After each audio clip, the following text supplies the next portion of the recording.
Alright, so let's talk about the upcoming Pokémon Legends ZA DLC. But before I say anything about this DLC, we gotta look at this first.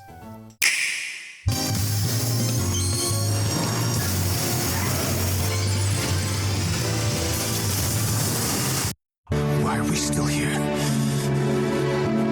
Just to suffer?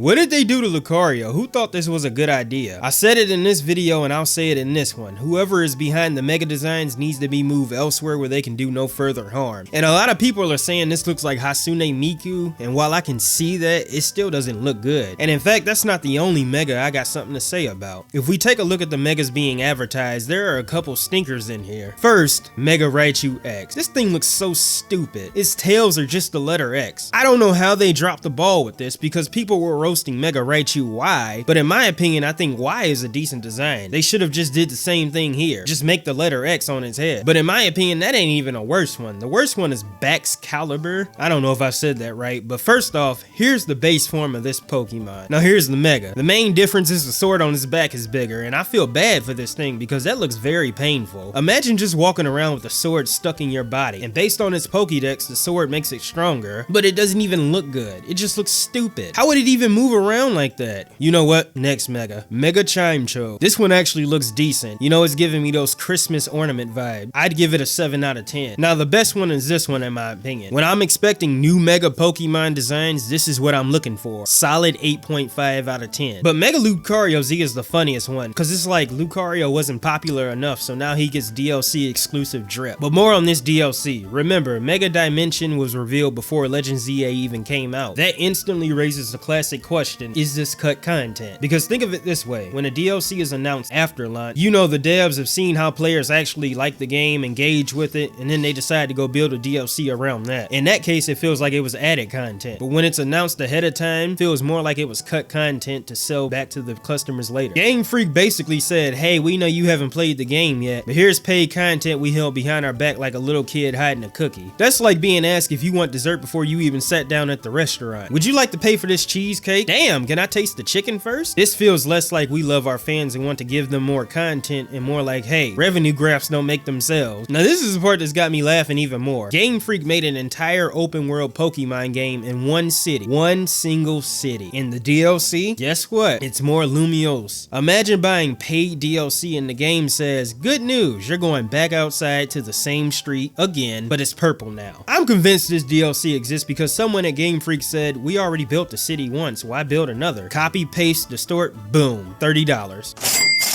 It's Pokemon, so it'll sell anyways. It's the Pokemon equivalent of heated up leftovers. And look, if they were gonna go that route, I wish instead the DLC would have taken place outside of the city, because the whole stuck in one city is complete whiplash from the first Legends game, where it was you're in one main hub area, but you have 5 big overworld maps to explore. Another thing is, they keep telling us the DLC has new story content, which sounds great until you realize how Pokemon has done some of their DLC stories in the past. 45 minutes of cutscene, one emotionally damaged or hardy new rival, and a new legendary Pokemon to the DLC story to centered around. I mean, on paper it sounds awesome, but I've played Isle of Armor and Crown Tundra, and I gotta say Pokemon DLC is a perfect example of expectations versus reality. I'm bracing myself for a story that goes like, oh no, spatial distortion, fight big Pokemon, overcome some calamity with the power of friendship, roll credits. And keep in mind, this is $30, and you want to know what else is $30?